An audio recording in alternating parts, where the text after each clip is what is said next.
Morning জয়নিতাই সুপ্রভাত বন্ধুরা। সকাল সকাল আবার একটা দুর্দান্ত নাস্তা নিয়ে হাজির হয়ে গেছি। ছোট বড় সবাই চেটেপুটে খাবে।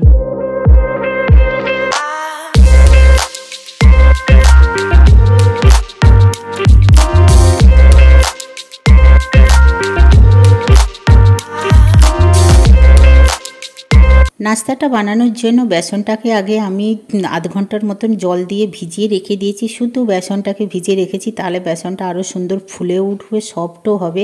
আর এই নাস্তাটা ছোট বড় সবাই চেটেপুটে খাবে। এবার বেসনটার মধ্যে যা যা সবজি দেবো, এই যে পেঁয়াজ দেবো, ক্যাপসিকাম একটু কুচি দেবো, তারপরে কুচি করে নিচ্ছি। এরপরে একটু ধনেপাতা কুচি দেবো, তারপরে একটু কাঁচা লঙ্কা কুচি দেবো। ছোট বাচ্চা যেহেতু খাবে, একটু স্পাইসি হলে ভালো লাগবে, কিন্তু যে যেরকম ঝাল খাবে সে সেরকম সব কিছু। বেসনটাকে আবারও আমি সুন্দর করে ফেটিয়ে নিচ্ছি। একদম দেখো কত সুন্দর হয়েছে, বেশি পাতলাও হবে না, বেশি মোটাও হবে না, একটা সুন্দর একটা ব্যাটার বানাতে হবে। যত ফেটাবে বেসনটা তত সফট হবে আর একবারে সুন্দর করে মোলায়েম হয়ে গেছে। এবারে আমি দিয়ে দিলাম দই।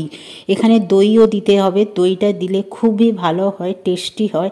যত টেস্টি হবে বাচ্চা দেখবে সবজি দিলেও সব চেটেপুটে খেয়ে নেবে। বাচ্চাদের খুশির জন্য সব কিছু করতে ভালো লাগে। এবার দেখো দইটা দিয়ে ভালোভাবে আরও বেসনের সাথে আমি গুলিয়ে নিচ্ছি, মিশিয়ে নিলাম। ভালো করে মেশানো হয়ে যাচ্ছে। এবার ভালো করে আমি ফেটেও নিচ্ছি। দইটা একদম দেখো ভালোভাবে মেশানো হয়ে গেছে।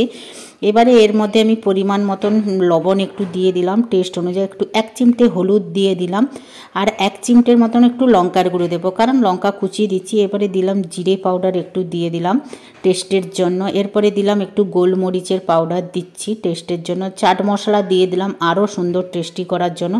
এরপরে সবগুলো মশলা দিয়ে সুন্দর করে আবার ভালোবাসার হাত দিয়ে আমি মিশিয়ে নিচ্ছি। এই লাস্ট পর্যন্ত একটা কথাই বলবো, যত মেশাবে, যত মেশানো হবে বেসনটা তত সফট হবে। দেখো এবারে পেঁয়াজ কুচোনো আছে, পেঁয়াজ কুচোনো একে একে করে দিয়ে দিলাম। এরপরে দিয়ে দিলাম ক্যাপসিকাম কুচি দিয়ে দিলাম। এখানে আপনারা গাজরও দিতে পারো, তখন গ্রেট করে গাজরটা দিতে হবে। এবারে ক্যাপসিকাম দিয়ে দিলাম, ধনেপাতা কুচি দিয়ে দিলাম, অল্প একটু লঙ্কার কুচি ছিল সেটাও দেবো। এবার সুন্দর করে এটাকে আমি মিশিয়ে নিলাম। মিশিয়ে সুন্দর করে দেখো কত সুন্দর থিকনেস এসেছে। এখানে জল হলে জলও একটু অল্প পরিমাণে দিতে পারো। এবারে আমি তাওয়াতে, ননস্টিক তাওয়া বসিয়ে দিয়ে একটু তেল দিয়ে দিলাম। দিয়ে গরম হতে হতে এই যে ব্রেড, এই মহারানীকে দিয়ে দিলাম। ব্রেডটা দিয়ে আমি বেসনের মধ্যে চুবিয়েই সঙ্গে সঙ্গে হালকা সিম করে তাওয়াটা রাখতে হবে, দিয়ে এইটা দিয়ে দিলাম। বেশি চোবানো যাবে না। এবার বেসনটা একটু মোটা হয়ে গেছে, একটু অল্প একটু জল দিয়েও পাতলা করতে পারো। এবারে ভালোবাসার হাত দিয়ে আস্তে করে এটা লৌটিয়ে দিতে হবে। এরকম করে ফ্রাই করলে কিন্তু দারুণ লাগে, এখানে ডিপ ফ্রাই হয় না। এবারে আমি একে একে করে সব বেসনে চুবিয়ে ব্রেডগুলোকে একে একে করে তাওয়াতে দিয়ে শ্যালো ফ্রাই করে নেব। এটা সুন্দর করে ব্রাউন কালার করে নেব। এটা খেতে দেখো সব ভালো লাগে। সব একে একে করে আমার ব্রেডগুলো সেঁকা হয়ে গেছে। এবারে আমি সস আর মিউনিস দিয়ে পরিবেশন করে দিচ্ছি। এটা কিন্তু খেতে দারুণ লাগে, 10 মিনিটে একদম ঝটাঝট করে বনে যায়। উপর থেকে একটু ধনেপাতাও দিয়ে দিলাম টেস্টের জন্য।